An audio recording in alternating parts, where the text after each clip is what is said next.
হযরত ঈসা আলাইহিস সালামের কওমের লোকেরা ডাক দেয়া কয়, ঈসা ও তুমি যে আল্লাহর দিকে আমাদেরকে ডাকো, তুমি যে আল্লাহর দিকে আমাদেরকে আসতে বলো, আচ্ছা ঠিক আছে, তোমারে আল্লাহ মুজিজা দেখাইবার সুযোগ দিয়েছে। কয় হ্যাঁ। কয় তুমি একটা কাজ করবা, কবরের কিনারায় গিয়া দাঁড়াইয়া মুর্দা ব্যক্তিকে জীবিত কইরা যদি কবরের হালাত আমাদেরকে জানাইতে পারো, তাইলে আমরা তোমার হাতে হাত দিয়া কালমা পরে মুসলমান হয়ে যাব। এর আগে মুসলমান হব না। ঈসা আলাইহিস সালাম যতই বলতেছে এক আল্লাহতে বিশ্বাসী হও, তারা এগুলো মানে না। বলতেছে কবরের ভিতরে যেই লোকটা শুয়ে রইছে, মুর্দা ব্যক্তিকে কবরে শোয়ানো হয়েছে, এটা 200 বছর আগে হোক, 300 বছর আগে হোক, 400 বছর আগে হোক, এই পুরাতন একটা কবরের কিনারায় গিয়া যদি একটা বেড়ারে বা বেড়িরে ডাক দিয়ে উড়াইয়া আইনা দেখাইতে পারো, তাইলে আমরা কালমা পরে মুসলমান হয়ে যাব। কয় তাই নাকি? কয় হ্যাঁ। তো কুম্বে ইজনিল্লাহর একটা মুজিজা আল্লাহ পাক ঈসা আলাইহিস সালামকে দিয়েছিলেন। এটা নিজস্ব কোনো ক্ষমতা না, এটা ক্ষমতা কার? আর হুজুর বলেন ক্ষমতা কার? আল্লাহর দেওয়া ক্ষমতা। তো হযরত ঈসা আলাইহিস সালাম তার কওমের কিছু লোক নিয়ে বলে চলো যাই, কোন কবরের মুর্দাকে জিন্দা করা লাগবে বলো। একেবারে পুরান কবর, মুসলমান 400 বছর আগের একটা পুরান কবর। এলাকাবাসীর লইয়া, কওমের লোকদেরকে সঙ্গে লইয়া ওই কবরের কিনারায় গিয়ে দাঁড়াইয়া আল্লাহর জমিনে ঈসা আলাইহিস সালাম দাঁড়াইয়া শুকরিয়া তান 2 রাকাত নামাজ আদায় করিয়া কবরের কিনারায় গিয়া দাঁড়াইয়া ডাক দিয়া বলে, মালিক ও আমার কোনো ক্ষমতা নাই, সব ক্ষমতা তোমার। আল্লাহ এই লোকগুলো যদি আমি এই মুহূর্তে মুর্দা ব্যক্তিকে জিন্দা করতে পারে তোমার হুকুমে, এরা বলে কালমা পরে মুসলমান হয়ে যাবে। আল্লাহ কয় যাও, তোমার ক্ষমতা দিয়ে দিলাম। হে পয়গম্বর ঈসা, কবরের কিনারায় দাঁড়াইয়া পুম্বি ইজনিল্লাহ বলিয়া আওয়াজ দাও, দেখবা মরা মানুষটা জিন্দা হইয়া তোমার সামনে দাঁড়ায়া যাবে। এটা হচ্ছে নবীর মুজিজা। আমরা তো কত ডাকাডাকি কবরের কিনারায় গিয়া, আমগো তো এই জিব্বা নাই, আমরা ঘুমন্ত মানুষকে সজাগ করতে পারি না, ঠিক কিনা জোরে কর। অথচ ঈসা নবী মুর্দা ব্যক্তিকে কিনারায় গিয়ে দাঁড়ায় কুম্বি ইজনিল্লাহ, আল্লাহর হুকুমে জিন্দা হয়ে যাও। কবর ফাইটে একজন ব্যক্তি সামনে দাঁড়াইছে। হযরত ঈসা আলাইহিস সালাম বলে, মান আনতা মা ইসমুকা, তুমি কি, তোমার নাম কি? আমার নাম হচ্ছে শাম বিন নূহ, আমি হচ্ছে নূহ আলাইহিস সালামের সন্তান, আমার নাম হলো হযরতে শাম। জোরে কর না সুবহানাল্লাহ, আল্লাহু আকবার। নূহ আলাইহিস সালামের সন্তান হযরতে শাম আলাইহিস সালাম সামনে দাঁড়ায় গেছে। দাঁড়ানোর পরে ডাক দিয়া বলে, কয়শো বছর আগে তুমি মারা গিয়েছিলে? হযরতে নূহ আলাইহিস সালামের সন্তান ডাক দিয়া কয় আজ থেকে 400 বছর আগে আমারে কবরে দাফন করা হয়েছিল। হঠাৎ করে আমার কানে একটা আওয়াজ গেল, কুম্বি ইজনিল্লাহ, আল্লাহর হুকুমে জিন্দা হয়ে যাও। আমি মনে করেছি ইসরাফিল সিংহা ফুক দিয়া বালাইছে আমারে হাসরের ময়দানে উঠিয়া আল্লাহর সামনে দাঁড়াইয়া হিসাব দেওয়া লাগবে। আমি কবর থেকে থরথর করে জমিনের মধ্যে দাঁড়াইছি। আপনি কে? আমার নাম হলো ঈসা আলাইহিস সালাম। আমারে কেন আপনি জীবিত করলেন? তোমার কাছে কিছু কথা, কবরের কিছু হালাত আমারে খুলিয়া বলো। হযরত ঈসা আলাইহিস সালামের কথা শোনার পরে দিয়া ওই শাম আলাইহিস সালাম ডাক দিয়া বলে, কবরের কি অবস্থা আপনারে শোনাবো, কবরের কি হালাত আপনাকে শোনাবো। এগো পয়গম্বর, কবরের মধ্যে যখন শোয়ানো হয়েছি আমি তাকায়া দেখি কবরের 2টা পার, চোখের দৃষ্টি যত দূর যায় তত দূর পর্যন্ত 2 পারের মাটি চলিয়া যাইতেছে। আল্লাহু আকবার, জোরে আওয়াজ করে বলেন। আমার রসুল বলেন, রওজাতুম মিন রিয়াজিল জান্নাহ, কাহার জন্য কবরটা জান্নাতের বাগান হয়ে যায়। ও হুফরাতুম মিন হুফারিন নার, আবার কবরটা কাহারও জন্য জাহান্নামের গর্ত হয়ে যায়। যে ঈসা করনা ওই ঈসা বর্ণা না মানে তু করকে দেখ, যে ঈসা করনা ওই ঈসা বর্ণা না মানে তু করকে দেখ, জান্নাত ভি হ্যায় দোজখ ভি হ্যায় না মানে তু মরকে দেখ। কবরের মধ্যে যাওয়ার পরে জান্নাতও আছে জাহান্নামও আছে। যদি বিশ্বাস না হয় একবার করে ময়রা টেস্ট করে দেহ, একবার করে ময়রা টেস্ট করে দেহ। আমার সামনে আপনার সামনে কত মানুষ মারা যায়, মনে করতেছি হেই বেড়ায় গেছে গা, আমরা মনে যাইতাম না, আসলে যাওয়ান লাগবো। স্বামী স্ত্রীর মধ্যে বড় মোহাব্বত, বড় ভালোবাসা। হঠাৎ করে স্বামী অসুস্থ হইয়া প্যারালাইসিসের রোগী হয়ে গেছে গা, এখন বিছনার মধ্যে ফরা। এই লোক আমাদের দেশে আসেনি 2-1টা, আছে আছে। এখন বিবি স্বামীরে বড় মোহাব্বত করে, আবার স্বামীও বিবিরে বড় মোহাব্বত করে। তা প্রায় সময় বিবিটা স্বামীর কাছে গিয়া কয়, আল্লাহ এই অসুখটা আমারে দিতে আমার স্বামীর না দিলে ভালো হইতো। কথাটা ভালো না খারাপও? মোহাব্বতের কথা না, ভালোবাসার কথা। আল্লাহ এই কষ্টটা আমার স্বামীরে না দিয়া যদি আমারে দিতা। আল্লাহ আমার স্বামীর কষ্ট আমার আর সহ্য হইতেছে না। বারবার বারবার এই কথাগুলো বলে, আল্লাহর কাছে ফরিয়াদ করে, আল্লাহ এই অসুখটা যদি আমারে দিতে আমার স্বামীরে না দিয়া। এখন বিবি ঘুমায় এক বিছানায়, স্বামী ঘুমায় আর এক বিছানার মধ্যে, আলাদা আলাদা খাট, দুইজন একসঙ্গে ঘুমায় না, যেহেতু অসুস্থ মানুষ। বিবি তার বাচ্চাগুলো লইয়া একসঙ্গে ঘুমায়। প্রায় সময় আল্লাহকে ডাক দেখ, আল্লাহ আমারে লইয়া যাও গা, আমার হায়াতরা আমার স্বামীরে দিয়া লাও, আমার হায়াতরা আমার স্বামীরে দিয়া আমার স্বামীর হায়াতকে লম্বা করে দাও, আমারে লইয়া যাও গা। প্রায় সময় এই কথাগুলি কয়। তো এই বেডি আবার একটা কাম করতো, একটা কালা ষাঁড় গরু ফালতো, একেবারে মেসা কালা, রাত্রে ছেড়ে দিলে এটা আর দেখা যায় না অন্ধকারে, এমন কালা গরু একটা বেডিয়ে ফালে। তো একদিন কি করছে, রাতের বেলা ওই যে গোয়ালঘরের মধ্যে, গোয়ালঘর করেন আপনারা, এই গোয়ালঘরের মধ্যে ষাঁড় গরুটার সামনে একটা ফাতিলের মধ্যে খৈল বসি দিয়া ফ্যান পানি দিয়া রাতের বেলা যেন গরুটায় আস্তে আস্তে খাইতারে দিয়া বেডে গিয়া রাতের বেলা ঘুমায় রয়েছে। তো পুরুষটা এক খাটে আর আল্লাহর এই বান্দিটা বাচ্চা কাচ্চা নিয়ে আরেক খাটের মধ্যে শোয়া। ওই ষাঁড় গরুটা খানা খাইতে গিয়া পেটটা বেশি একটা বরণে মনে হয় ক্ষুদা ক্ষুদা এখনও আছে, এটা লেইতে একেবারে নিচে সহকারে খাইতে গিয়া যখন মাথাটা চাতা দিছে একেবারে ড্যাগের ভিতরে ঢুকে গেছে। এখন শিং সহ যখন ড্যাগের ভিতরে ঢুকছে, এখন তো ভিতরে অন্ধকার কিছু দেখা যায় না, যখন লারা মারে খড়র খড়র খড়র খড়র আওয়াজ হয়। শিংয়ে যখন বাড়ি খায়, দুই শিং বাড়ি খাইলে খড়র খড়র খাইলে আওয়াজ হয়। এখন ভিতরেও অন্ধকার কিছু দেখে না, গরু করছে কি মারছে এক দৌড়, একের রশি মুশে সিররা গিয়া বেডিটা যেই গড্ডার মধ্যে ঘুমায় একেবারে দরওয়াজার সামনে গিয়ে উপরে যখন পড়ছে, দরগাছে খুললা বেডি ছায়া দেখে কালা মেসা। বেডি মনে করছে মনে হয় আজরাইল আমার স্বামীরে নিতে আইছে। বেডি দরওয়াজার সামনে খাড়ায়, আজরাইল রুগী কইলাম আমি না, রুগী কইলাম হেই খাটের মধ্যে। ভাই সাহেব কি কইতাছে ও?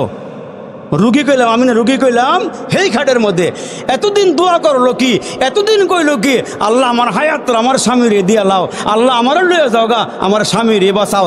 আজকে বেরিয়ে কালা গরু দেখিয়া এখন সব গেছে গা বুল্লা, কয় আল্লাহ আজরাইল ফাটাইছো, ঠিক আছে। রুগী কইলাম আমি না, রুগী কইলাম হেই খাটো।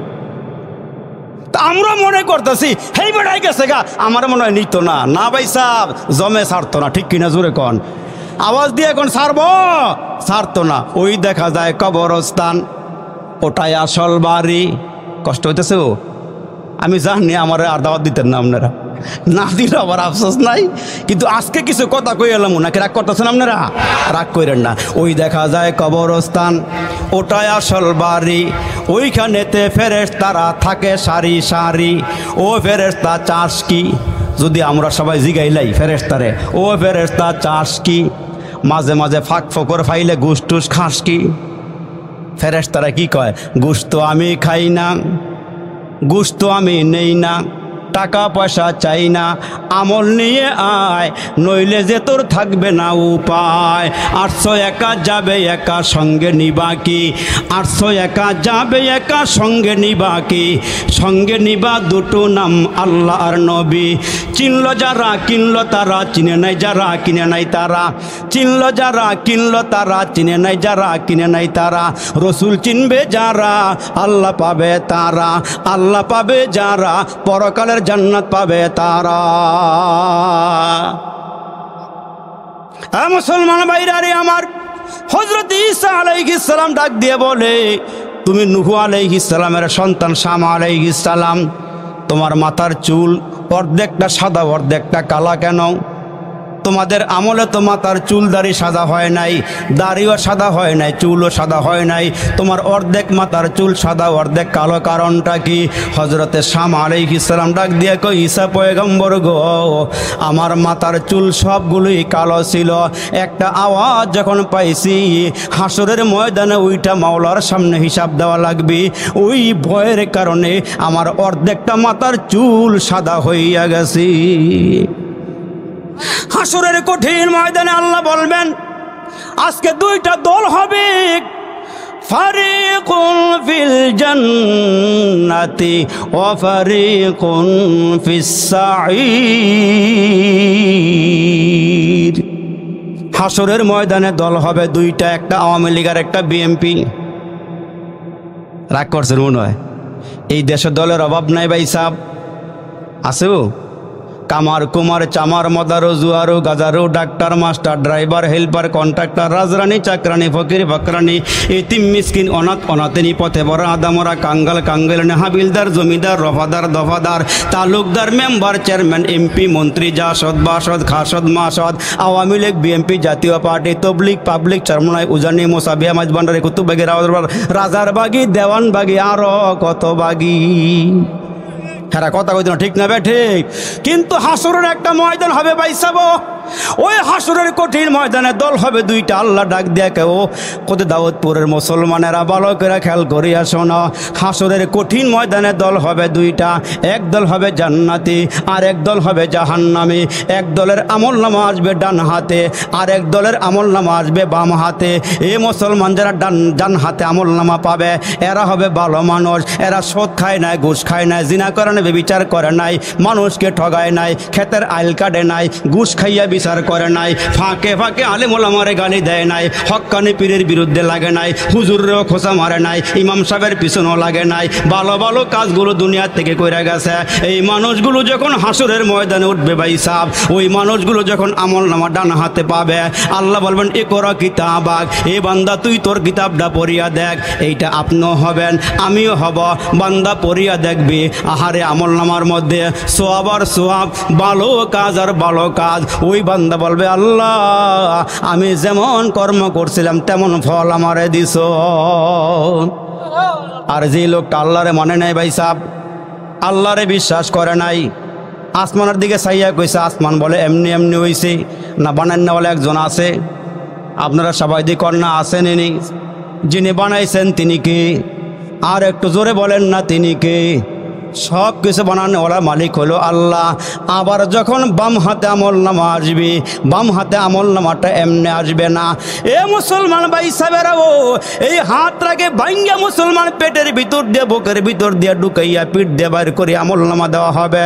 ওই বান্দা হাসরের কঠিন ময়দানে বলবে কি করলাম রে, কি করলাম রে, কি করলাম, সোনার যৌবন হেলায় খেলায় খোয়াইলাম, কি করলাম রে, কি করলাম রে, কি করলাম, সোনার যৌবন হেলায় খেলায় খোয়াইলাম, তারে না রে কইরা কইরা জীবন কাটাইলাম, আমরা সবাই জান্নাতেরই রাস্তা হারাইলাম।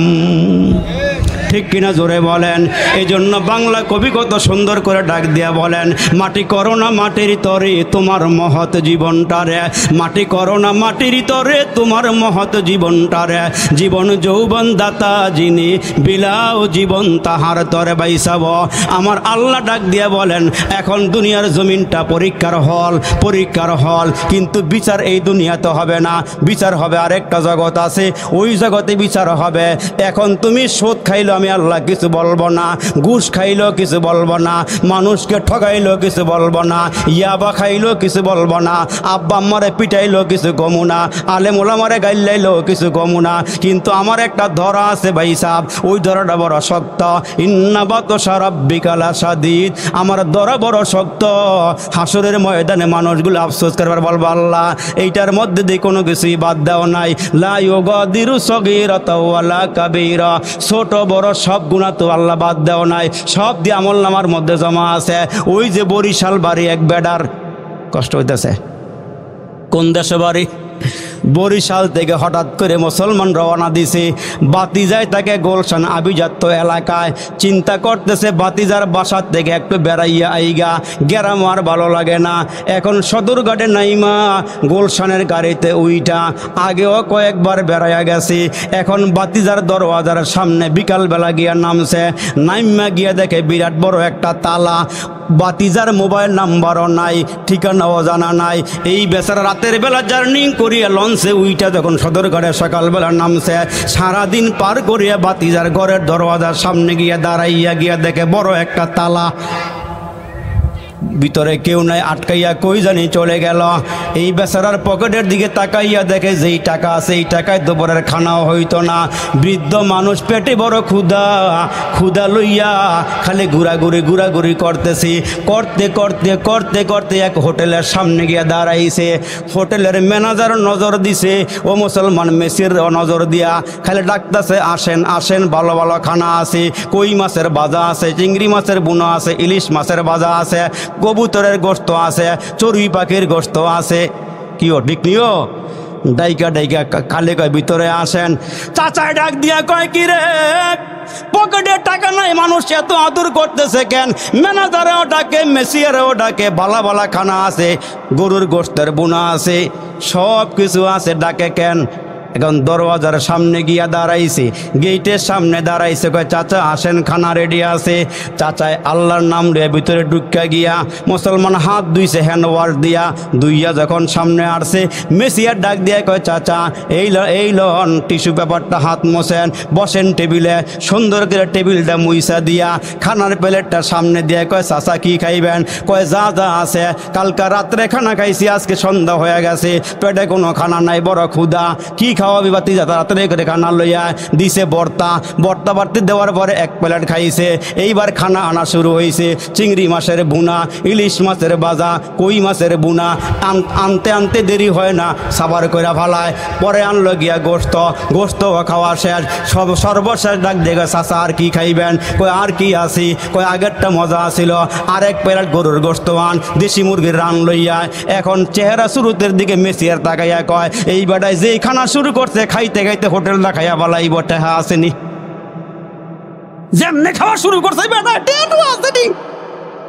এখন তো ভালো করে খাওয়ার যখন লাস্টের দিকে আইছে, সাবান ডাক গয়ে দিয়ে কয়, চাচা হাত ধোন, টিস্যু নেন, তাওয়াইল্লা নেন। কয় আর কি আছে? কয় 7 আপ। কয় দেখাইলে কি হয়? কয় 7 আপ মানে ওপরে 7 মানে 7, যা খাইছেন 7টা ডেকুর দিয়ে সব হজম হয়ে যাইব। কয় তাড়াতাড়ি আনবেটা। 7 আপ যখন দিছে, খাওয়া দাওয়া শেষ, ম্যানেজার ডাক দিয়ে কয়, মেসের দিকে আয়, চাচায় কি খাইছে? কয় খাইতে খাইতে কিয়ামত করে লাইছে।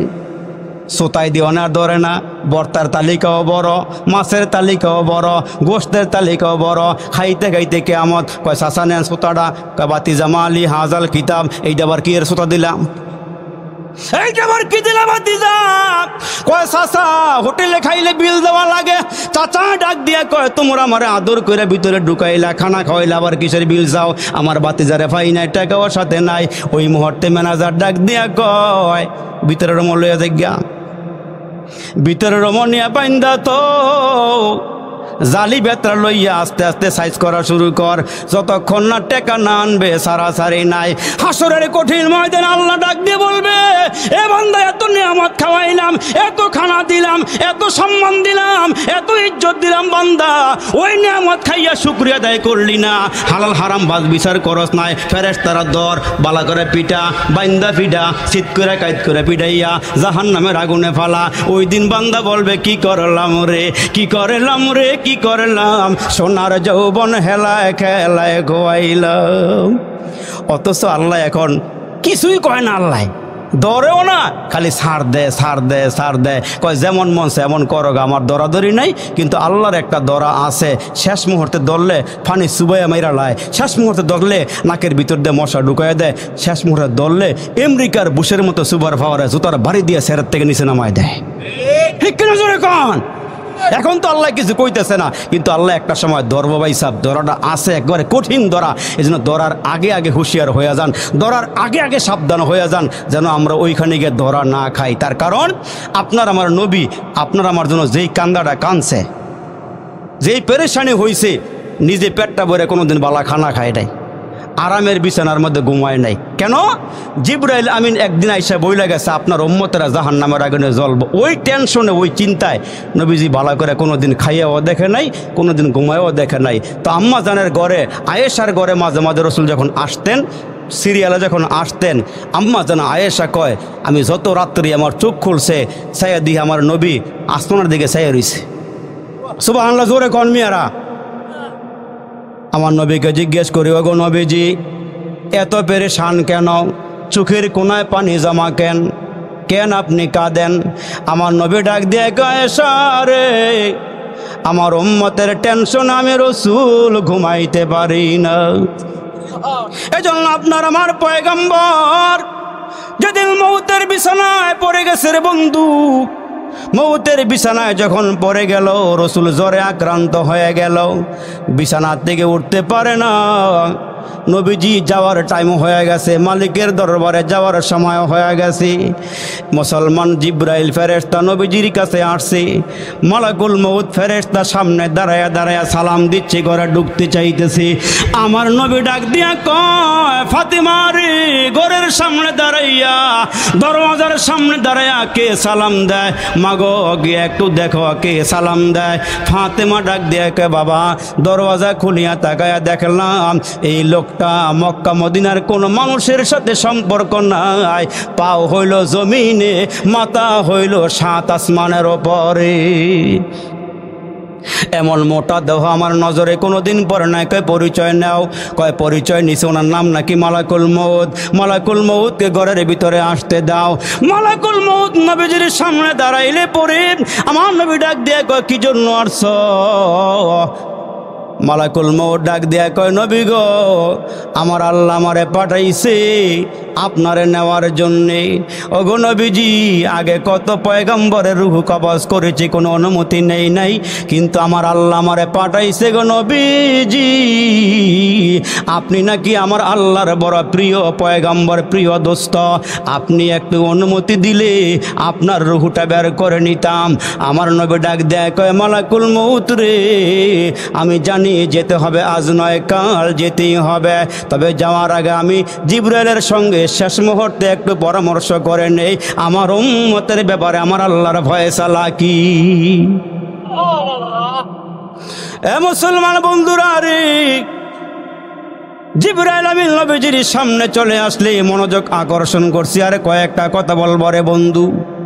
এই আমার বাবাজিরা রে, মালাকুল মউত আমার নবীর শিওরে দাঁড়ানো, জিবরাইল ফেরেশতা চলে আসছে। জিবরাইল কেমন নবী ডাক দেয় কয়, জিবরাইল মালাকুল মউত আমার নেওয়ার জন্য আসছে, আমার মালিক নাকি পাঠাইছে। এরে জিবরাইল আমার উম্মতের চিন্তায় আমি রাসূল দিনেও ঘুমাই নাই, রাতেও ঘুমাই নাই, কতদিন না খাইয়া কাটাইছি।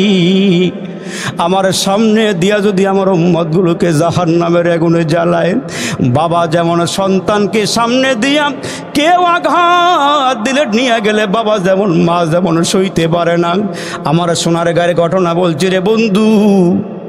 সন্তানকে যখন পুলিশে ধরছে নিয়ে যাওয়ার জন্যে, মা পুলিশের পায়ে ধইরা ডাক দেখে, বাবা আমারে নিয়ে যাও, আমার পোলারে নিও না। যখন কথা শোনা নাই রে বন্ধু, বারবার বারবার রিকোয়েস্ট করতেছে আমার সন্তানরা রেখে যান। পুলিশ যখন সন্তানটারে টান দিয়া গাড়িতে উঠাইছে, মহিলা একটা চিৎকার দিয়ে বেহুশ হইয়া জমিন থেকে, দুনিয়া থেকে বিদায় হয়ে চলে গেছে। সন্তান রে বা মা কেমন মায়া করে, কেমন মোহাব্বত করে। আমার আল্লাহ ডাক দিয়া কয়, নবীজি গো আপনি নিজের জন্য কোনোদিন আমারে কোনো কিছুই বললেন না, শুধুমাত্র কেবলমাত্র উম্মত নিয়ে আপনি টেনশন চিন্তা করেন।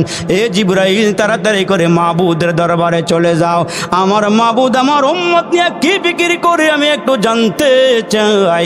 জিবরাইল আমার আল্লাহর দরবারে চলে গেলে আমার মাবুদ মাওলা ডাক দিয়া কয়, জিবরাইল রে আসার সময় হয়ে গেছে, আমার বন্ধু আমার নিকটে চলে আসবে। আমার বন্ধুকে বলো কোনো যেন চিন্তা না করে, আমার বন্ধুরে একটা সংবাদ জানাইয়া দাও, আমি আমার বন্ধুরে যেমন ভালোবাসি, বন্ধুর উম্মতরে আমি আল্লাহ তেমন ভালোবাসি। আমি আমার বন্ধুরে যেমন ভালোবাসি, বন্ধুর উম্মতরে আমি আল্লাহ তেমন ভালোবাসি। আমার বন্ধুরে বলিয়া দাও আমার বন্ধুরে কইয়া দাও, আমার বন্ধু আমার দরবারে চলে আসবে। আমার বন্ধুর উম্মতগুলোকে আমি আল্লাহ আমার বন্ধু যেমনে দেখা রাখছি, আমি কিয়ামত পর্যন্ত আমার বন্ধুর উম্মতগুলোকে তেমনি করে দেখা রাখবো। আর আমার নবীর উম্মতের একটা সুযোগ আছে, এরা যখনই গুনাহ কইরা হাত বাড়াই আমার দরবারে কাঁদেবে, আমি আল্লাহ গুনাহ খাতাগুলো মাফ করে দিব, আমি এদেরকে মাসুম বেগুনাহ নিষ্পাপ বানায়া দিব। মুসলমান ভাইরা, এজন্য পয়গম্বর আরবি ডাক দিয়ে উম্মতের রে, মরণের আগে আগে সাফ হয়ে কবরে আইসু। যেমন আমার নবীজি অন্তিম মুহূর্তে যখন শুয়া পড়ছি, বেলালকে ডাক দিয়ে, বেলাল রে আয় আয় আমার সামনে আয়, আমার মনে হয় আমি চলে যাব রে। মদিনার গলিতে গলিতে ঘুইরা ঘুইরা আমার সবগুলো সাহাবীকে আমার সামনে নিয়ে আসু, আমি ইন্তেকালের আগে একটা নজর সবগুলো উম্মতরে দেখা যাইতে চাই।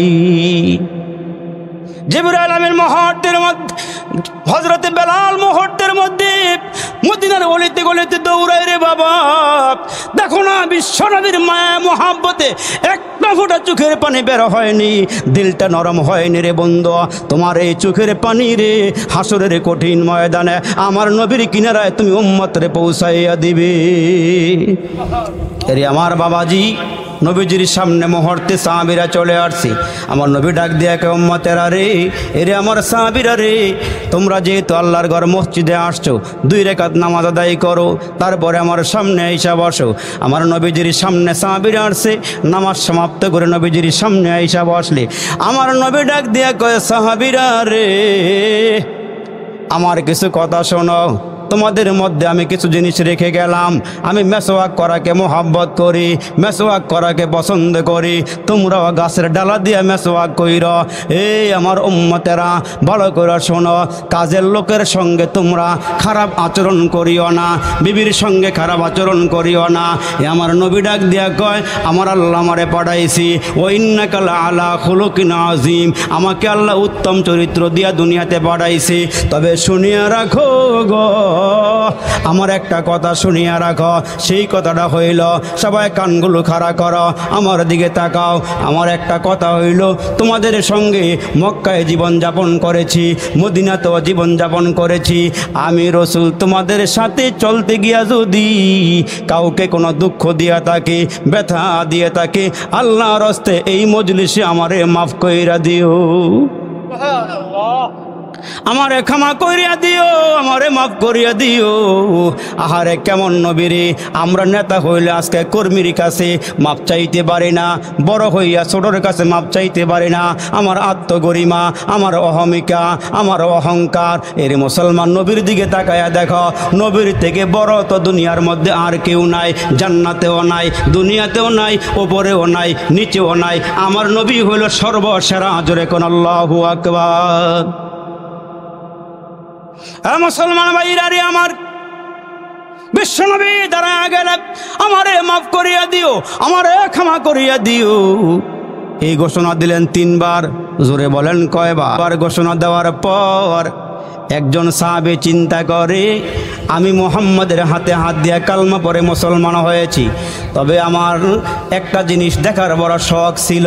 বহু চেষ্টা করেছি, যুদ্ধের ময়দানেও গিয়েছি, এদিক সেদিকও গিয়েছি, দেখতে পারি নাই আমার নবীর 2 কান্দের মাঝখানে ডিমের মতো একটা খতমে নবুয়তের সিলমোহর আছে। আমার নবী শেষ নবী, আমার নবীর পরে আর কোনো নবী নাই, সিলমোহর মারা দিছে। এইটা আমার দেখার বড় শখ ছিল, আমি দেখতে পারি নাই। আজকে যেমনি হোক এই সিলমোহরটা আমি এক নজর দেখতে চাই। সাহাবী দাঁড়ায় গিয়া, ইয়া রাসূলুল্লাহ, ইয়া হাবিবাল্লাহ, ওগো আল্লাহর নবী, প্রতিশোধ নিতে বলতেছেন? কয় হ্যাঁ। কয় তাহলে আমার কিছু কথা আছে। কেউ দাঁড়ায় না নবীর সামনে। আবু বকর সিদ্দিক বসা, হযরত ওমর বসা, আবু বকর, ওমর, ওসমান আলী সবাই বসা। আমার নবীর 2 নাতিও 2 দিকে বসা, বৈশা বৈশা নবীর চেহারার দিকে তাকায়। আরে আমার আল্লাহ নবীর এমন একটা চেহারা দিছে গো, ক্ষুধার্ত মানুষ যদি আমার নবীর চেহারার দিকে তাকাইছে, ক্ষুধা নিবারণ হয়ে গেছে। পেরেশানওয়ালা মানুষ চেহারার দিকে তাকাইলে পেরেশানি দূর হয়ে গেছে। আল্লাহু আকবার, আল্লাহু আকবার। জীবনের চাইতে বেশি ভালোবাসি যারে, জীবনের চাইতে বেশি ভালোবাসি যারে, একবারও দেখি নাই তারে। গভীর রাত্রে উঠে উঠে আল্লাহকে বলবেন, জীবনের চাইতে বেশি ভালোবাসি যারে, একবারও দেখি নাই তারে। জানি নাই আমার ভালোবাসায় আছে কি ভুল, একবার হলেও দেখা দাও হে প্রিয় রাসূল,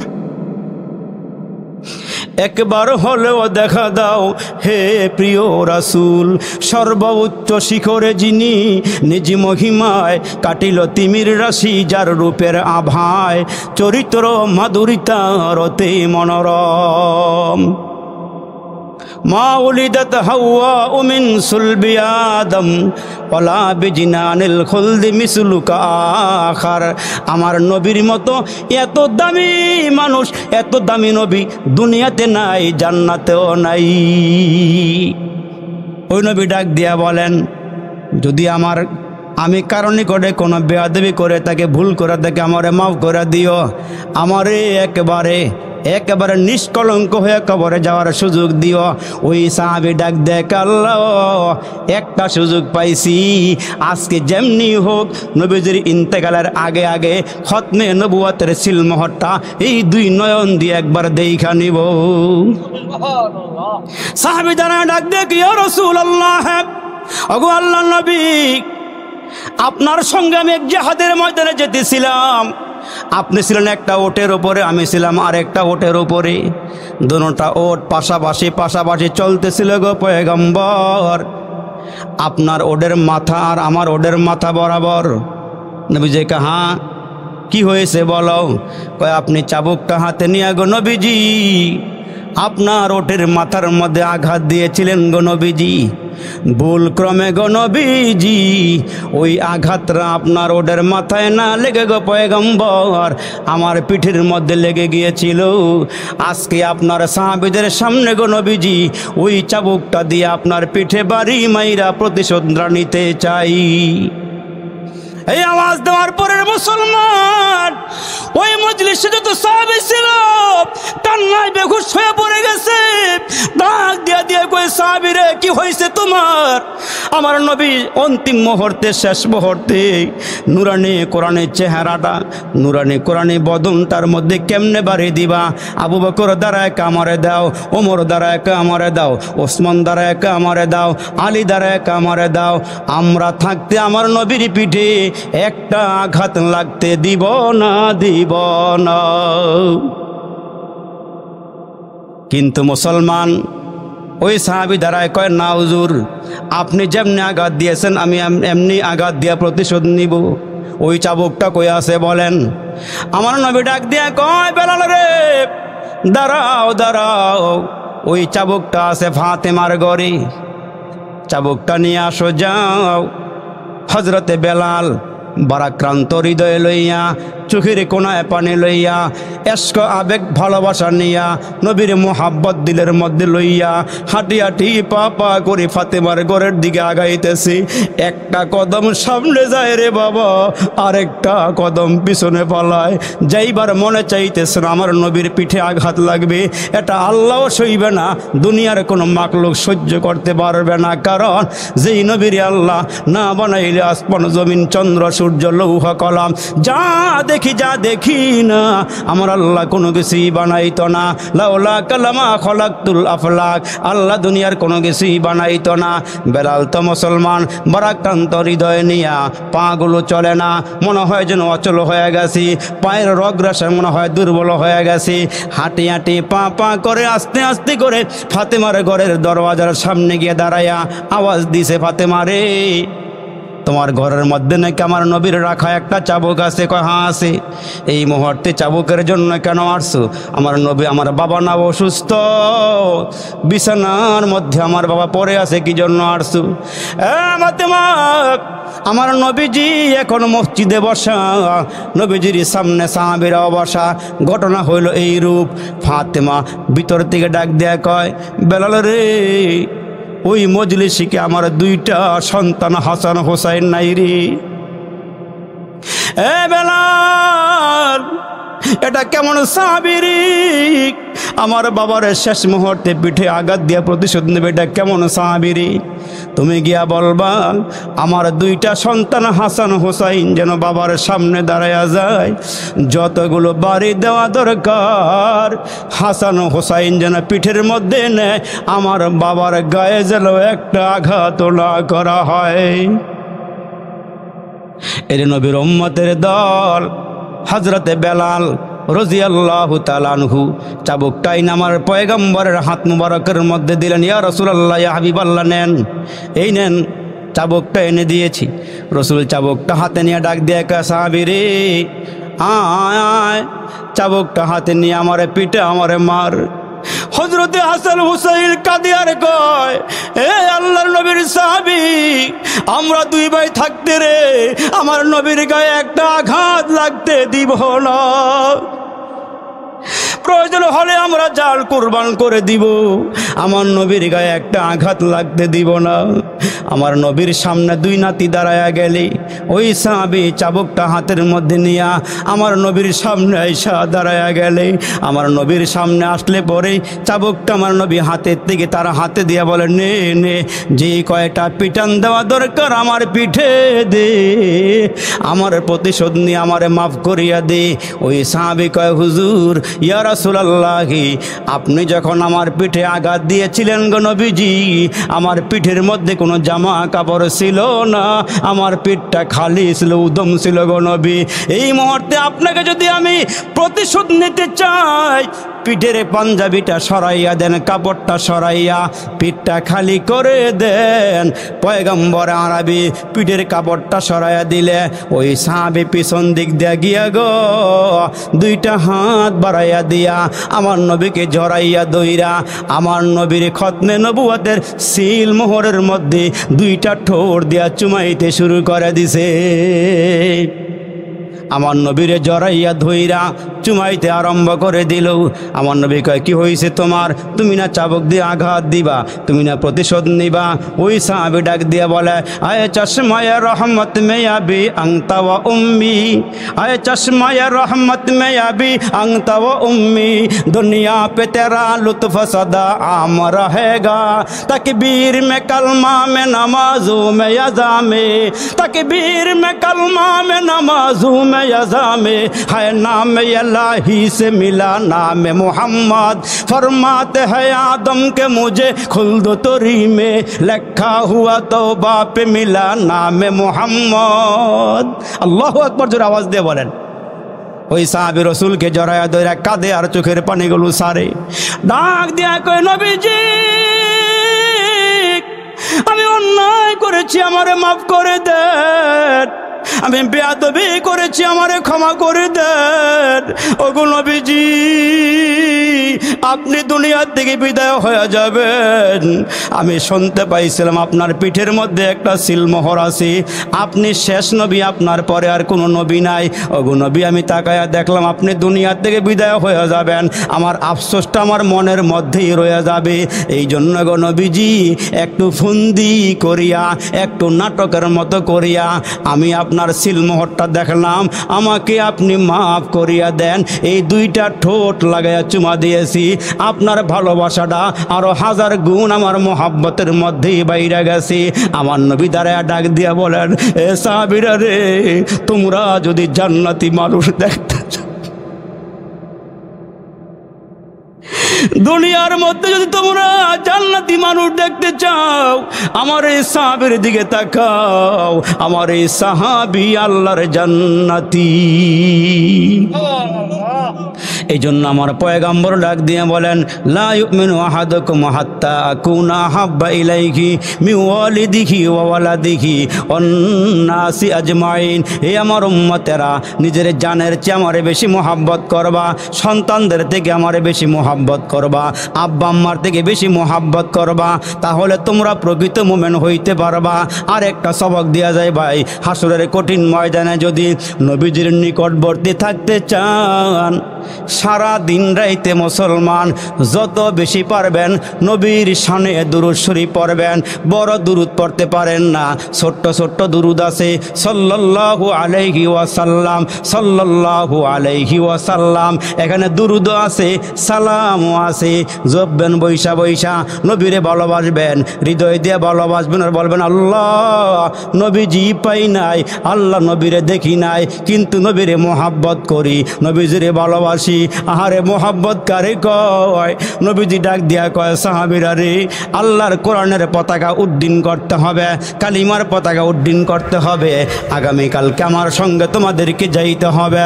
সাহাবীরা ডাক দিয়া কয়, নবীজি কোথায় যাব? কয় জিহাদের ময়দানে যাব। সাহাবীরা নাম লেখাইতেছি, এমন টাইমে পর্দার আড়াল থেকে একজন মহিলা দুধের বাচ্চা নিয়া আড়ালে দাঁড়াইয়া ডাক দিয়া কয়, ইয়া রাসূলুল্লাহ, আমি আসছি আপনার সঙ্গে একটু কথা বলতে চাই। কয় কি কথা বলবা? বনগো কি কথা বলতে চাও? কয় নবীজি কয়েকদিন আগে যে জেহাদ হইল, ওই জেহাদে আমার স্বামী মারা গেছি, আমার বড় সন্তানও মারা গেছি, আমার ভাইও মারা গেছি। এখন যে আপনার কাছে কাউরে দিব ওই ধরনের কোনো লোক নাই। আপনি আওয়াজ দিয়েছেন জেহাদের ময়দানে যাবেন, ওগো নবীজি আমি কি দিব? আপনার দেওয়ার মতন কোনো কিছু নাই। আমার এই 2.5 মাসের শিশু বাচ্চাটা আপনি আপনার সঙ্গে করে জেহাদের ময়দানে নিয়ে যান। নবীজি ডাক দেখে, বোন রে, 2.5 মাসের বাচ্চা দিয়া কি হবে? এইটা দিয়ে আমি কি করব? বাড়িতে নিয়ে যাও, বড় হবে, সে আবার জেহাদের ময়দানে যাবে।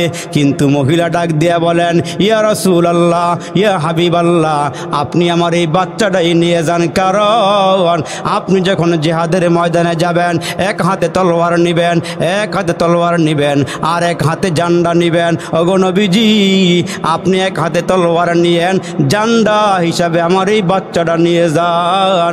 ওগো নবীজি কাফেররা যখন তীর মারবে, বল্লম মারবে, আঘাত দিবে, গো নবীজি এই আমার বাচ্চাটা তুইলা ধইরেন, এরা যখন তীর মারবে ওই তীরটা আমার সন্তানের বুক দিয়ে লাইগা পিঠ দিয়ে বের হয়ে যাবে, আমার সন্তানটা শহীদ হয়ে যাবে।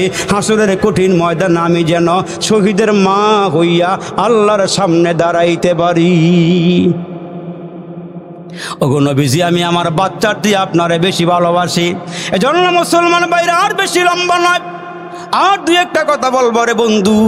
আল্লাহ পাক ডাক দিয়ে বলেন, গাড়ি পাইছো, বাড়ি পাইছো, সম্মান পাইছো, টাকা পয়সা পাইছো, এটা দুনিয়ার বাহাদুরি, দুনিয়ার সফলতা। কিন্তু শুনিয়া লও, তোমার দুনিয়ার সফলে আসল সফলতা নয়, পরকালের সফলতা হইল আসল সফলতা। উলাইকা হুমুল ফাইজুন, কামিয়াব কারা, সফল কারা? পরকালে আল্লাহর সামনে দাঁড়াইয়া হিসাব দেওয়ার পরে যারা জান্নাতি হবে এরাই হবে সফল। এর আগে সফলতা না, হাসরের দিন যদি আল্লাহর সামনে দাঁড়াই গিয়ে বলতে পারে যে আল্লাহ কিছুই আনবার পারি নাই, আল্লাহ কি নিয়ে আসবো, কিছু নিয়ে আসতে পারি নাই, আল্লাহ যেমনে নামাজ পড়ার দরকার ছিল এমনি পড়বার পারি নাই, আল্লাহ যেমনে তোমার হুকুম পালন করার দরকার ছিল এমনি করবার পারি নাই, আল্লাহ কোনো রকম টুটাফাটা আমল লই আইছি। আল্লাহর কাছে যদি আমরা অনুনয় বিনয় করে বলতে পারি, কাগজে মিনতি করে বলতে পারি, হয়তো আল্লাহ মাফ করে দিব। কিন্তু আল্লাহ বলেন, বান্দা এই দুনিয়াটা হইল তোমার জন্য খেতি স্বরূপ, দুনিয়াটার মধ্যে ফসল লাগাও, ফসল লাগাইলে গাছ রোপণ করো, ওইখানে আইসা জান্নাতে আইসা ফল বক্ষণ করতে পারবা। এই জন্য মুসলমান সময় কিন্তু নষ্ট হয়ে যাইতেছে। আমরা মনে করতেছি জবান দিয়ে যা বাইর হইতেছে বাতাসে উড়ে যাইতেছে, আসলে উড়ে না। মা ইয়ালফিজু মিন কাউলিন ইল্লা লাদাইহি রাকিবুন আতীদ, বান্দা জবান দিয়ে যা বাইর করে ফেরেশতারা সব লিখতেছে। কিরামান কাতিবিন, ফেরেশতা দুজন, কিরামান কাতিবিন, ফেরেশতা দুজন, মানুষের সঙ্গে থাকে সদা সর্বক্ষণ, পাপপূর্ণ ভালো মন্দ যা করে বান্দায় সব কিছু লিখে রাখে আমল নামায়। যা কিছুই জবান দিয়ে বাইর হয় এগুলো বৃথা যায় না, সব কিছু আমলনামায় লেখা হইতেছে। কিরামান কাতিবিন ইয়ালামুনা মা তাফআলুন, আমরা যখন যেখানে যা করি সব কিছু ফেরেশতারা লেখা রাখতেছে। মনে করেন না ছাড় দেওয়া হবে। আল্লাহ বলেন বান্দা ছাড় দে, কিন্তু আমি আল্লাহ ছেড়ে দেই না। আমি আল্লাহ ছাড় দেই, ছেড়ে দেই না। আমি আল্লাহ ধরব তখন যখন তুমি আমার কাছে আসবা। এই জন্য একটা জগতের নাম হলো ইহজগৎ, আরেকটা জগতের নাম হলো পরজগৎ। ইহজগতের হায়াত একেবারেই অল্প, পরজগতের হায়াত হলো অনেক লম্বা।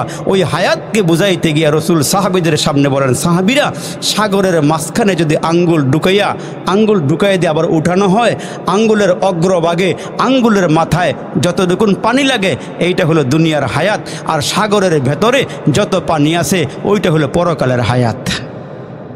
তাহলে দুনিয়ার হায়াতের শেষ আছে, সমাপ্তি আছে, পরকালের হায়াতের কোনো সমাপ্তি নাই। এইখান থেকে ওইটা বাড়ির যাইবার পারম এই গ্যারান্টি আপনার আমার কাছে নাই। নবীজি দেখায় গেছেন সাহাবীদেরকে, রসুল জিহাদের ময়দান থেকে এসে সাগরের পারে তাবু গাইরা আরাম করতেছেন। কিছুক্ষণ পর রসুল বললেন, হে সাহাবী তুমি একটু পানি নিয়ে আসো, অজুর পানি নিয়ে আসো, আমি একটু টয়লেটে যাইতেছি। তো রসুল টয়লেটে গেলেন। রসুলের আরবি টয়লেট থেকে বের হইয়া সামনে মাটির টাকা পাইয়া তায়াম্মুম করলেন, পাক পবিত্র হয়ে গেলেন। একটু সামনে অগ্রসর হইয়া সাহাবীর কাছ থেকে পানি নিয়ে আবার অজু করলেন। সাহাবী চিন্তা করতেছে, রসুল কয়েকটা কদম সামনে আসলে পানির বদনা আছে, লোটা আছে, অজু করবার পারেন, কিন্তু আপনি টয়লেট থেকে বের হইয়া ওই মাটি হাতে নিয়ে তায়াম্মুম করলেন, কারণটা কি? রসুল ডাক দিয়ে বলে, সাহাবী তোমার পর্যন্ত যেতে পারবো, অজুর পানি পর্যন্ত যেতে পারবো, এই গ্যারান্টি আমার কাছে নাই। এই গ্যারান্টিটা আমার কাছে নাই। অথচ রসুল দুজাহানের বাদশা, আল্লাহর সঙ্গে যার কথোপকথন, যিনাকে আল্লাহ মেরাজে নিয়ে গেলেন, আল্লাহ পাক কাছাকাছি নিয়ে গেলেন, ওই রসুল বলেন আমার হায়াতের কোনো গ্যারান্টি নাই। আর আমরা কি বলতে পারবো আমাদের হায়াতের গ্যারান্টি আছে? স্যান্ডেল কিনলে 1 বছরের গ্যারান্টি দেয়, হ্যাঁ, একটা ফ্রিজ কিনলেও 10 বছরের গ্যারান্টি, মোবাইল কিনলেও 1 বছরের ওয়ারেন্টি গ্যারান্টি দিয়ে দেয়। অথচ আমরা দামি মানুষ, 4টা জিনিসের কসম খাই আল্লাহ বলেন, ও তিনি ও জাইতুন ও তুরি সিনিন ও হাজাল বালাদিল আমিন লাকদ খলাকনাল ইনসানা ফি আহসানি তাকওয়িম।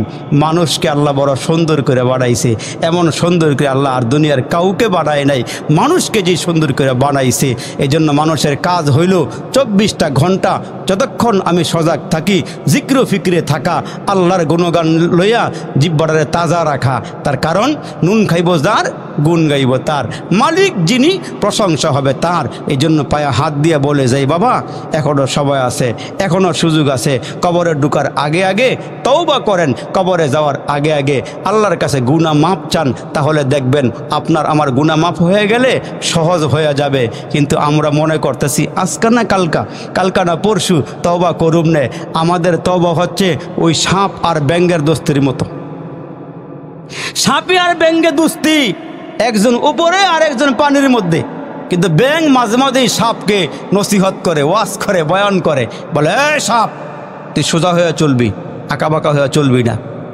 তো সাপ কি বলে ব্যাঙেরে, এই তোর থেকে জিগায় চলুম, কেমনে চলবো আমারটা আমি ভালো জানি, আমি সোজা হবো না বেঁকা হয়ে চলবো, আমারটা আমি ভালো জানি, তোর বলতে হবে না, তোর ওয়াজ করতে হবে না, আমার যেমনি মনে হচ্ছে এমনি চলবো।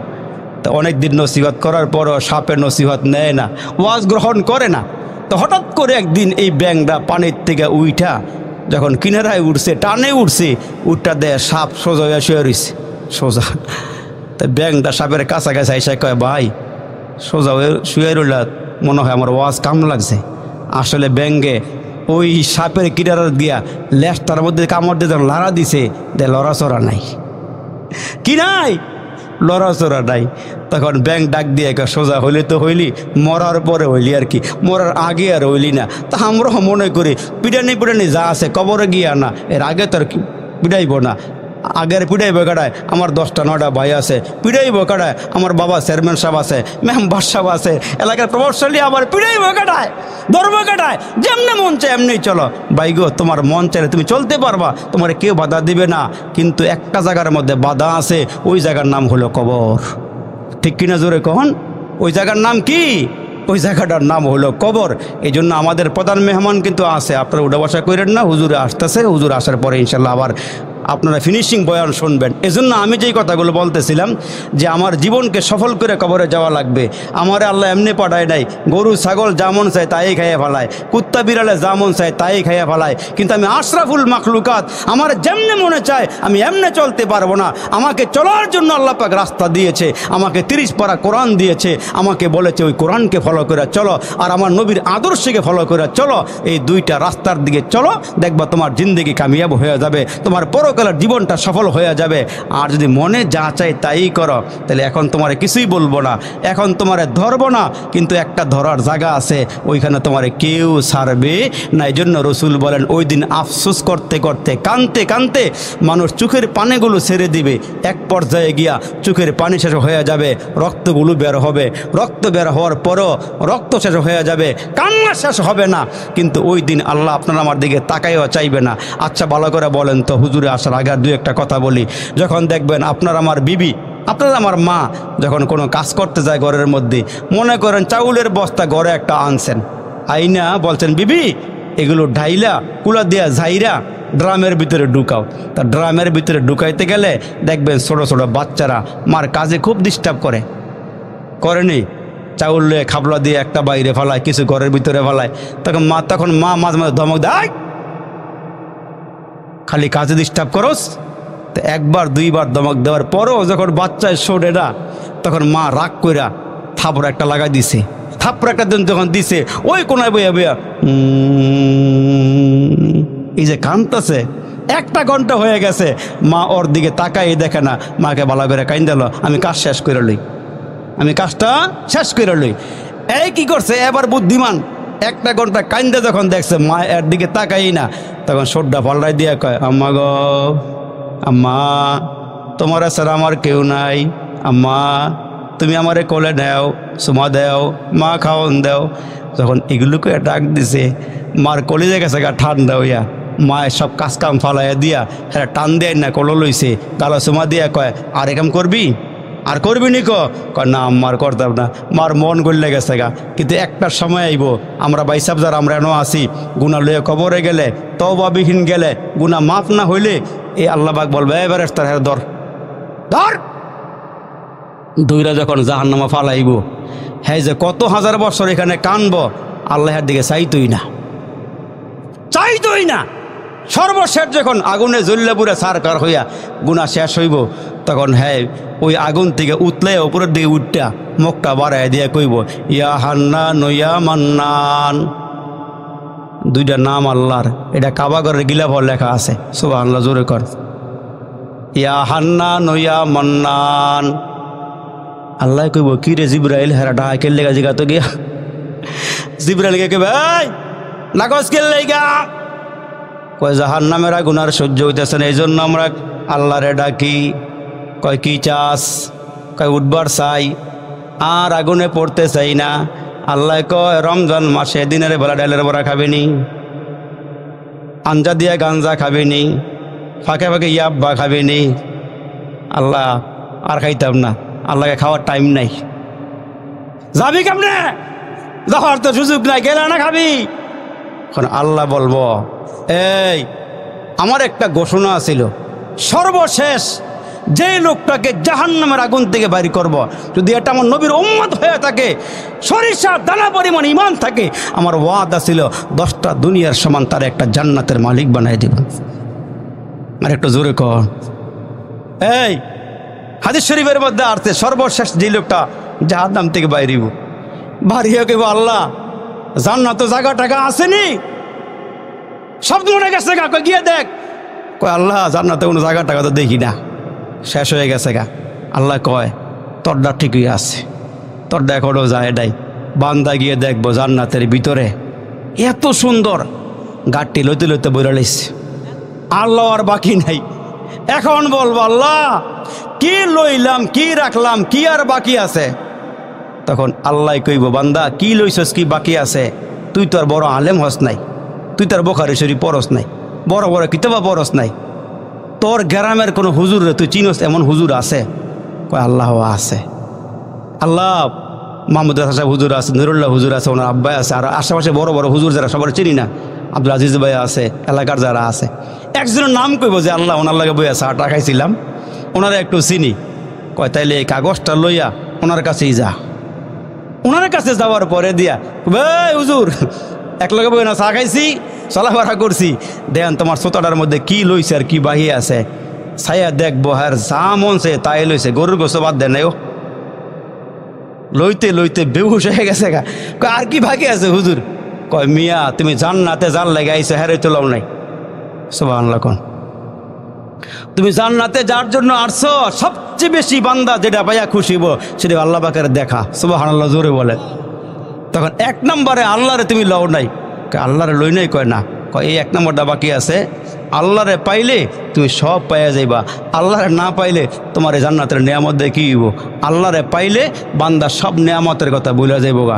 এই জন্য আমাদের বড় পীর আব্দুল কাদের জিলানী রহমতুল্লাহ বলতো, জান্নাত দো জোকসে ইয়া রব ক্যা করু, আরজু হয় মাই তুঝে দেখা করু।